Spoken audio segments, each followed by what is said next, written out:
Hi hello ನಮಸ್ಕಾರ ಎಲ್ಲರಿಗೂ. ಎಲ್ಲರೂ ಹೇಗಿದ್ದೀರಾ? ಚೆನ್ನಾಗಿದ್ದೀರಾ? ನೀವೆಲ್ಲರೂ ಚೆನ್ನಾಗಿದ್ದೀರಿ ಅಂತೇಳಿ ಭಾವಿಸ್ತಾ ನಾನು ಕೂಡ ತುಂಬ ಚೆನ್ನಾಗಿದ್ದೀನಿ. ಎಲ್ಲರಿಗೂ ನನ್ನ ಯೂಟ್ಯೂಬ್ ಚಾನೆಲ್ಗೆ ಸ್ವಾಗತ. ಫ್ರೆಂಡ್ಸ್, ಇವತ್ತಿನ ಈ ನನ್ನ ವಿಡಿಯೋ ಇದು ನಮ್ಮ ಊರಲ್ಲಿ ಹನುಮ ಜಯಂತಿ ಪ್ರಯುಕ್ತ ನಮ್ಮ ಈ ಊರಿನ ದೇವಸ್ಥಾನದಲ್ಲಿ ತುಂಬ ವಿಜೃಂಭಣೆಯಿಂದ ಇಲ್ಲಿ ಹನುಮ ಜಯಂತಿ ಆಚರಿಸಲಾಗಿತ್ತು. ಸೊ ಅದನ್ನು ನಾನು ನಿಮ್ಮ ಜೊತೆ ಶೇರ್ ಮಾಡ್ತಾ ಇದ್ದೀನಿ. ಸೊ ಈ ವಿಡಿಯೋನ ಎಲ್ಲೂ ಸ್ಕಿಪ್ ಮಾಡದೆ ನೋಡ್ಕೊಂಡು ಬನ್ನಿ.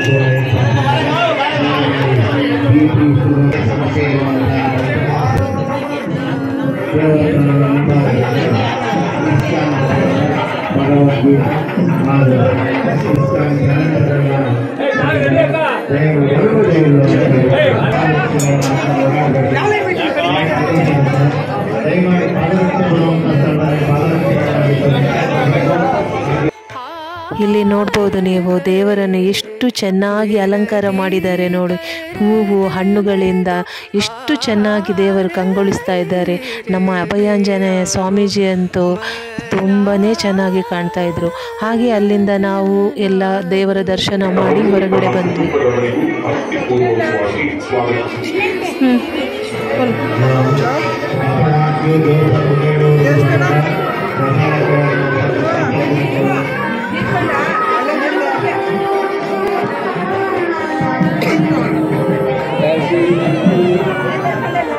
ವಿಶೇಷ ಸೂಚನೆ: ದೇವರ ದರ್ಶನಕ್ಕೆ ಸ್ವಾಮಿ ಹಾಗೂ ಅಭಯಾಂಜನೇಯ ಸ್ವಾಮಿ ದೇವರುಗಳಿಗೆ ವಿಶೇಷ ಅಲಂಕಾರಗಳೊಂದಿಗೆ ದೇವರ ದರ್ಶನವನ್ನು ಏರ್ಪಡಿಸಲಾಗಿದೆ. ದರ್ಶನ ಪಡೆಯಬೇಕಾಗಿ ಕೋರುತ್ತೇವೆ. ದೇವರ ದರ್ಶನಕ್ಕೆ ಬರುವ ಭಕ್ತಾದಿಗಳು ಇಲ್ಲ ಬೇರೆ ಕಡೆ. ಇಲ್ಲಿ ಪ್ರತಿ ವರ್ಷವೂ ಹನುಮ ಜಯಂತಿಯ ಪ್ರಯುಕ್ತ ಡಾಕ್ಟರ್ ಪುನೀತ್ ರಾಜ್ಕುಮಾರ ಸವಿನೆನಪಿಗಾಗಿ ರಕ್ತದಾನ ಶಿಬಿರ ಹಾಗೆ ನೇತ್ರದಾನ ಶಿಬಿರ ಈ ಎರಡೂ ಯೋಜನೆಯನ್ನು ಕೂಡ ಇವರು ಉಚಿತವಾಗಿ ಮಾಡಿಕೊಡ್ತಾ ಇರ್ತಾರೆ. ಸೊ ಇದೊಂದು ತುಂಬಾ ಒಳ್ಳೆಯೇ ಒಂದು ಯೋಜನೆ ಅಂತಲೇ ಹೇಳ್ಬೋದು. ಸೊ ಇಲ್ಲಿ ನೋಡ್ಬೋದು ಎಷ್ಟು ಜನ ಲೈನ್ ನಿಂತಿದ್ದಾರೆ. ಬೇರೆ ಸ್ಥಳದಲ್ಲಿ ನಿಲ್ಲಿಸಬೇಕೆಂದು ನಮ್ರತೆಯಿಂದ ಕೋರುತ್ತೇವೆ.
ದೇವರ ದರ್ಶನಕ್ಕೆ ಬರುವ ಭಕ್ತಾದಿಗಳು ತಮ್ಮ ವಾಹನಗಳನ್ನು ನಾವು ಸೂಚಿಸಿರುವ ಜಾಗದಲ್ಲಿ ದೇವರ ನೋಡಿದ್ರಲ್ಲ ಫ್ರೆಂಡ್ಸ್, ವಿಡಿಯೋ ಹೇಗಿತ್ತು? ಚೆನ್ನಾಗಿತ್ತಾ? ಚೆನ್ನಾಗಿದ್ದರೆ ನನ್ನ ವಿಡಿಯೋಗೆ ಒಂದು ಲೈಕ್ ಕೊಡಿ. ಹಾಗೆ ನನ್ನ ವಿಡಿಯೋನ ಆದಷ್ಟು ಎಲ್ರಿಗೂ ಶೇರ್ ಮಾಡಿ. ಹಾಗೆ ನನ್ನ ಚಾನಲನ್ನು ಇನ್ನು ಯಾರೂ ಸಬ್ಸ್ಕ್ರೈಬ್ ಮಾಡಿಲ್ಲ ನೋಡಿ, ಪ್ಲೀಸ್ ಎಲ್ಲರೂ ಸಬ್ಸ್ಕ್ರೈಬ್ ಮಾಡಿ ಆಯಿತಾ. ನೆಕ್ಸ್ಟ್ ನಾನು ಇನ್ನೊಂದು ವಿಡಿಯೋ ಜೊತೆ ನಿಮಗೆ ಸಿಗ್ತೀನಿ. ಅಂಟಿಲ್ ದೆನ್ ಬಾಯ್ ಬಾಯ್.